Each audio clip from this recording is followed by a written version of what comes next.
Bihar police मद्य निषेध चलंत दस्ता साइंस का कंप्लीट पैकेज आपको उपलब्ध कराया जा रहा है।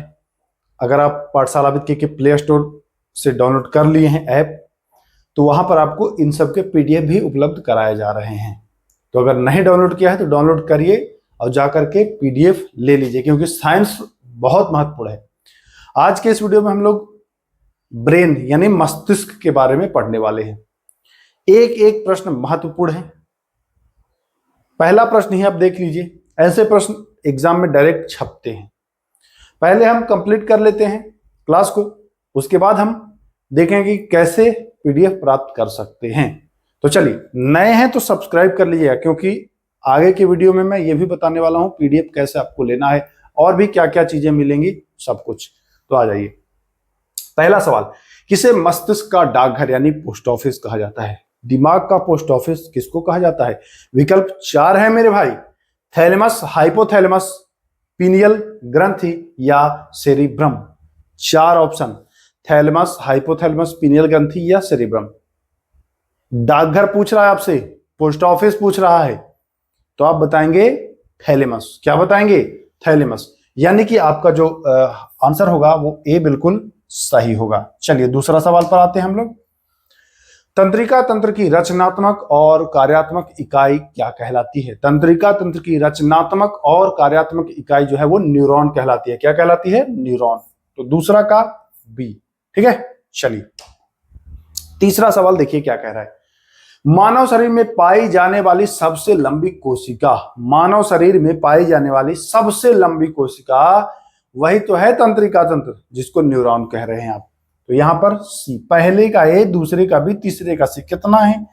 आसानी से आप याद कर रहे हैं। तंत्रिका कोशिका का मुख्य भाग क्या कहलाता है? तंत्रिका कोशिका जो होता है उसका मुख्य भाग, मेन पार्ट क्या कहलाता है? तो उसका जो मेन पार्ट कहलाता है वो कहलाता है कोशिका काय। क्या कहलाता है? कोशिका काय।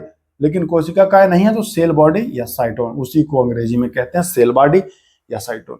ठीक है, क्लियर हो गया? 4 के चारों चित्त हो गए ना। आइए पांचवा, सिनेप्टिक नर्व किसका भाग होता है? सिनेप्टिक नर्व किसका भाग होता है? 4 विकल्प हैं। तो देखिए, जिसको नहीं पता होता है वो तो सिनेप्टिक से स्नेप लगा देता है। सिनेप्टिक देखेगा और स्नेप लगा देगा, जो कि गलत है, गलत है, गलत है।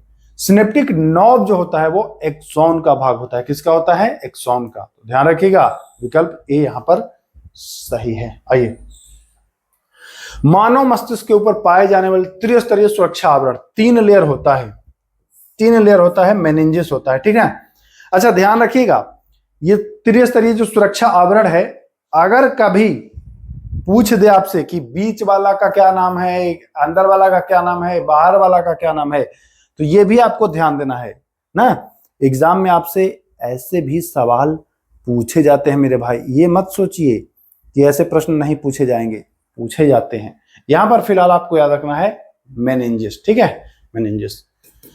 चलिए आ जाइए, मानव मस्तिष्क का सबसे बाहरी सुरक्षा आवरण मैंने बताया ना, 3 तरह का लेयर होता है, तीनों को मैं बता दे रहा हूं।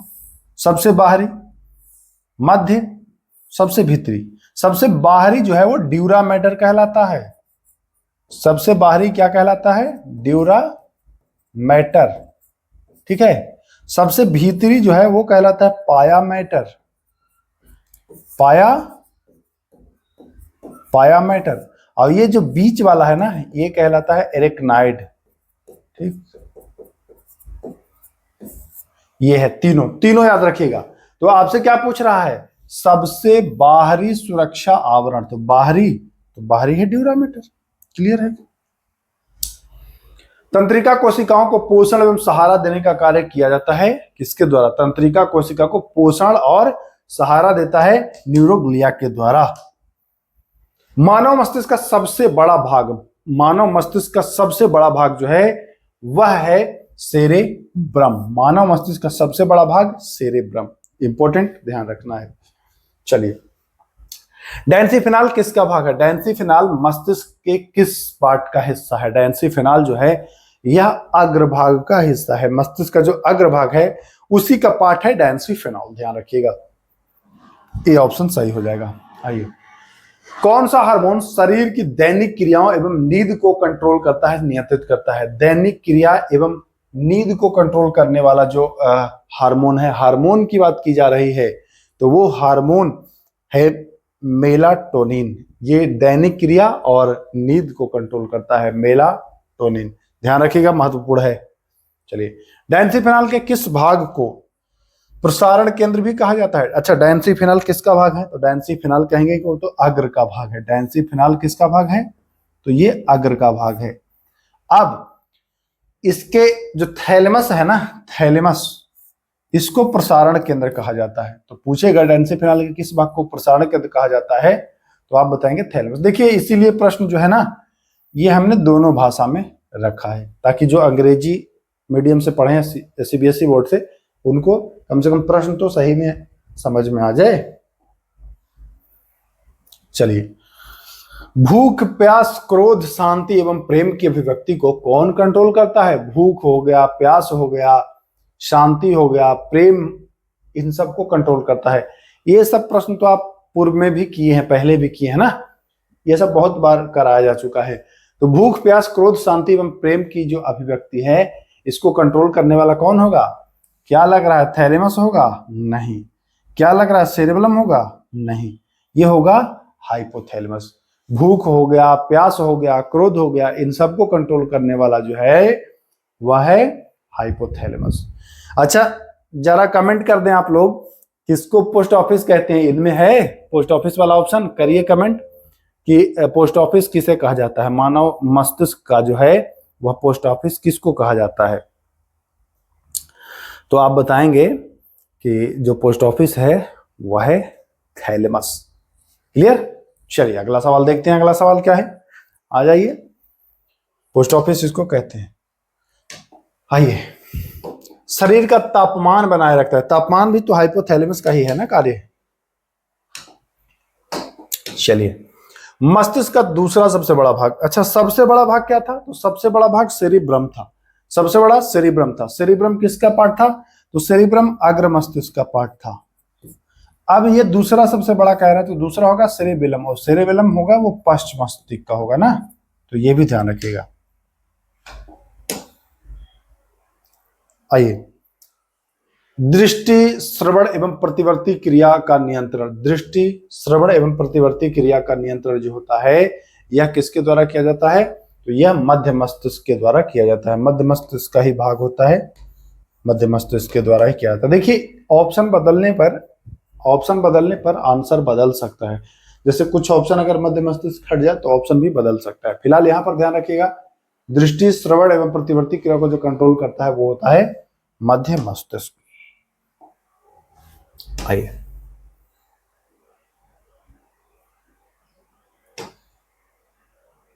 चलिए, वह जो मेरुरज्जु को मस्तिष्क से जोड़ता है क्या कहलाता है?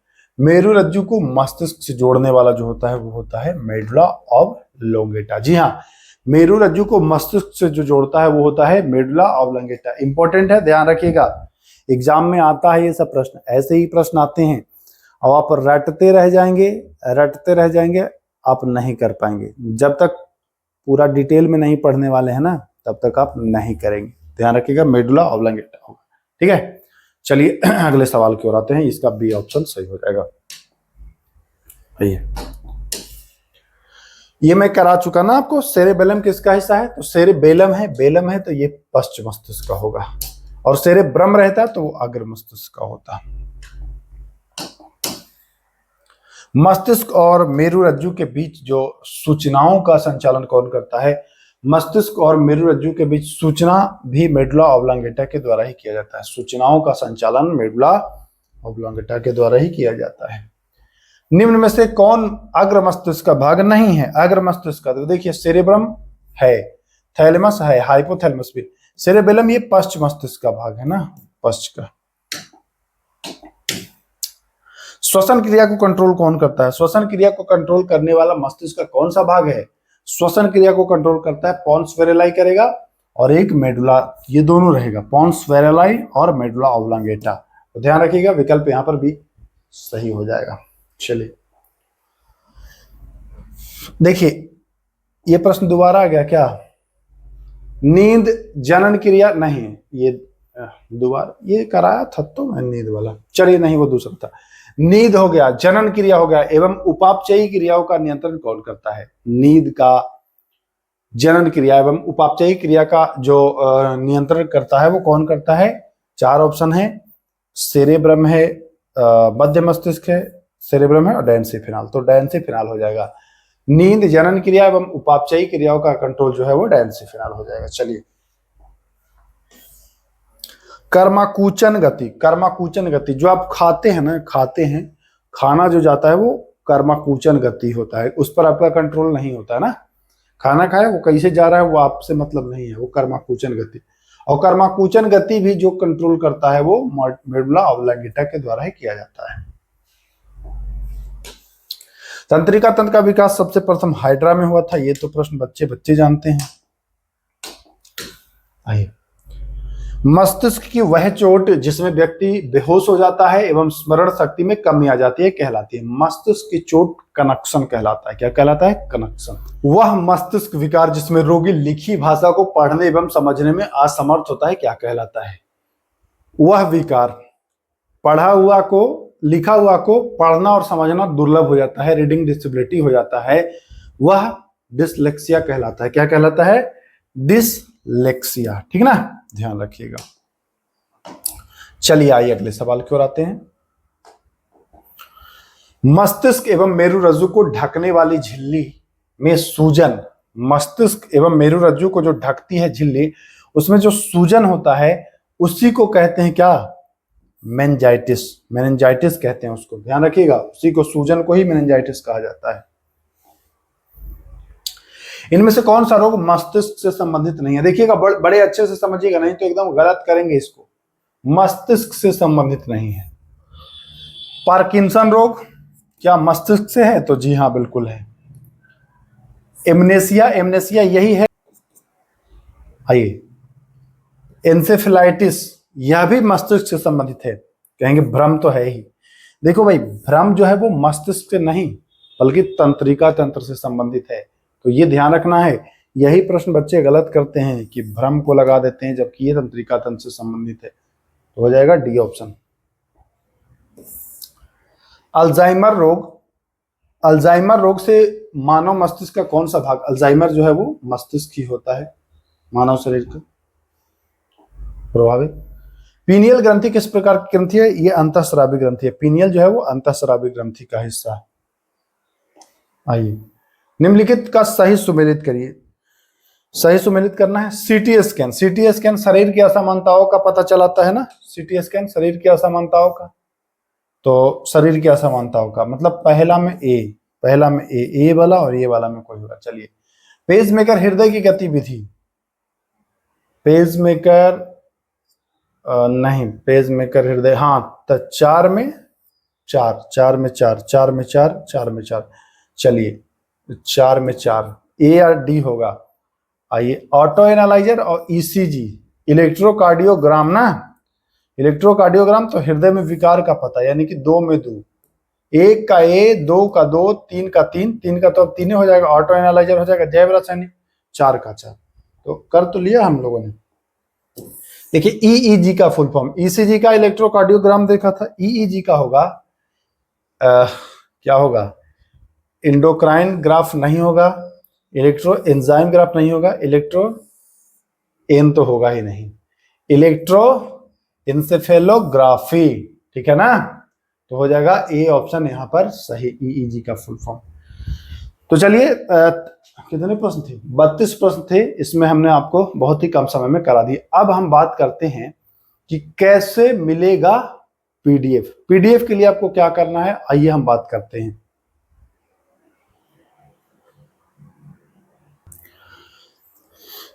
तो देखिए दोस्तों, प्ले स्टोर पर आप पाठशाला विद केके ऐप डाउनलोड करिएगा। उसके बाद आप लॉगिन कर लीजिएगा अपने मोबाइल नंबर से, जो भी आपका नाम होगा नाम दर्ज कर दीजिएगा।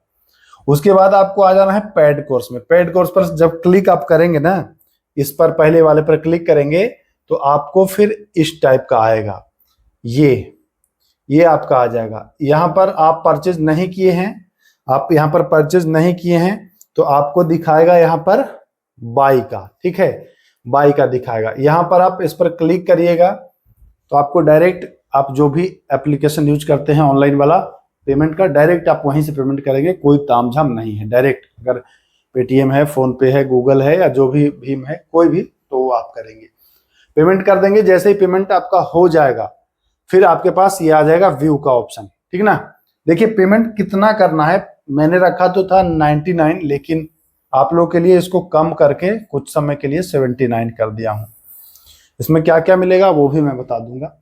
तो ये जब व्यू पर आप क्लिक करेंगे, जब पेमेंट कर देंगे तो आपको ये ऐसा मिलेगा व्यू, यहाँ पर ये लिखा मिलेगा व्यू। व्यू पर जब आप क्लिक करते हैं तो आपको फिर ये मिल जाएगा। व्यू पर आपको क्लिक करने के बाद देखिए ये वाला आ जाएगा, इसको भी मैं बता दूं, ये वाला आ जाएगा। एक मिनट, व्यू पर जब आप क्लिक करोगे ना, व्यू पर आपको क्लिक करोगे तो आपको ये मिल जाएगा। ये सारे पीडीएफ हैं, सारे पीडीएफ। यहाँ लाइव पर नहीं, रिकॉर्डेड पर आपको क्लिक करना है। और रिकॉर्डेड पर देखिएगा चैप्टर 1 से लेकर के 13 चैप्टर 9th क्लास का एनसीईआरटी है और 13 चैप्टर 10th क्लास का, कुल 26 पीडीएफ अभी इसमें आपको मिलेगा। इसके अलावा और भी कुछ पीडीएफ इसमें मैं डाल दूंगा। वैलिडिटी जब तक ये चलेगा, एग्जाम आपका हो जाएगा, मतलब 3-4 महीना तो कम से कम रखूंगा ही। अगर वैसा लगेगा तो और बढ़ा सकता हूँ 1 आध महीना, ठीक है। तो यहाँ पर ये है। अब कुछ लोगों को खरीदने से पहले मैं एक चीज बता दूं, ये खरीदेंगे सारा पीडीएफ आपका मिल जाएगा। खरीदने से पहले बता दूं, देखिए कुछ लोग पहले ही, आप अगर चाहते हैं कि पीडीएफ कैसा है देखूं, तो एक पीडीएफ जो है वो आपको फ्री में दिया गया है। कहने का क्या मतलब है कि जैसे ही आप पेड कोर्स पर क्लिक करेंगे ना, तो आपको इस टाइप का ऑप्शन आएगा, इस टाइप का ऑप्शन आएगा। अब देखिए इस पर जब आप क्लिक करिएगा, इस पर जब आप क्लिक करिएगा तो आपको ये वाला खुलेगा, लेकिन बाकी लॉक है। आपका चैप्टर 1 ओपन कर सकते हैं, चैप्टर 1 फ्री है डेमो, वो आप देख सकते हैं पीडीएफ कैसा है, क्वेश्चन कैसे सेट किया गया है। तो देख उख करके तब बढ़िया से आपको परचेज करना है। ये नहीं कि हड़बड़ी में कर लिए ना, आपका भैया पैसा लग रहा है, आप संतुष्ट होने चाहिए। अगर संतुष्ट हैं तभी परचेज करिएगा। पूरा कंटेंट एकदम एनसीईआरटी का है, लंद फंद कुछ नहीं है, इस बात की गारंटी है, ठीक है। एनसीईआरटी पुस्तक से आप मिलान भी करा सकते हैं, इसलिए मैं चैप्टर वाइज आपको दिया हूं, ताकि कहीं कोई भी डाउट हो तो आप मिलान कर ले। तो इस तरीके से आप ऐप परचेज करके कोर्स, और जो भी साइंस वाला भाग है, साइंस कम से कम मजबूत करिए, क्योंकि साइंस एकदम स्तंभ है एग्जाम में। और ये जब पीडीएफ आप प्राप्त कर लेंगे ना, तो ये ऐसा नहीं कि खाली इसी के लिए, और छोटे एग्जाम के लिए काम आ जाएगा, ठीक है। तो बस इतना ही, फिर मिलते हैं, तब तक के लिए नमस्कार, जय हिंद।